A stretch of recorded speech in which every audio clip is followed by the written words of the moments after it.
গেল। আমার বাবা জানা আমার কেউ না, একটা কুকুরকে মানুষ এরকম করে মারতে পারে না।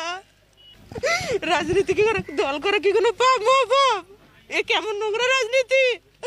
আমার বাবাকে কিনে নিলাম জীবন থেকে। যে মারছে তাদের আমি ফাঁসি চাই। আজকে আমার স্বামী যে জান হত্যা করছে, আর গতকালকে আরো একজন মেয়ে বুক খালি করবে। আল্লাহ, আমি তার বিশ্বাসে আমার সবাইকে দিয়েছি, আমার স্বামীর বিশ্বাস চাই।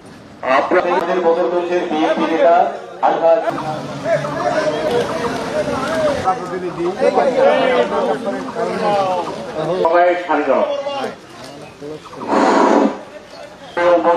মধুপুরবাসী, আপনারা জানেন আলহামপুরের জন্ম হয়েছিল বলে আজকের এই ঘটনা ঘটেছে।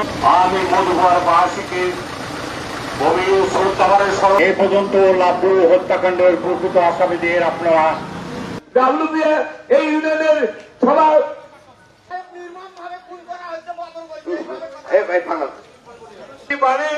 মালিকের ছেলে দুই বাণী এদের পড়ছে। কিভাবে আয়োজিত হয়েছেন আমি জানি না।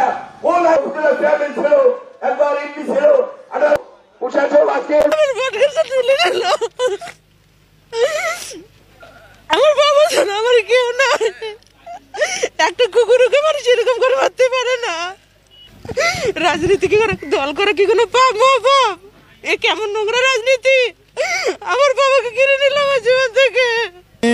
আমার একটাই চাওয়া, ওরা আমার বাবাকে নির্মমভাবে হত্যা করেছে। আমার বাবা মারা যাওয়ার আজকে 8 দিন হয়, এখন পর্যন্ত কোনো এজাহারভুক্ত আসামিকে তারা গ্রেপ্তার করেনি। আর এই মামলার যে আয়ু বিদ্যুৎ কুমার সাহা, তার উপর আমার সন্দেহ যে এরা টাকার কাছে বিক্রি হয়ে গেছে।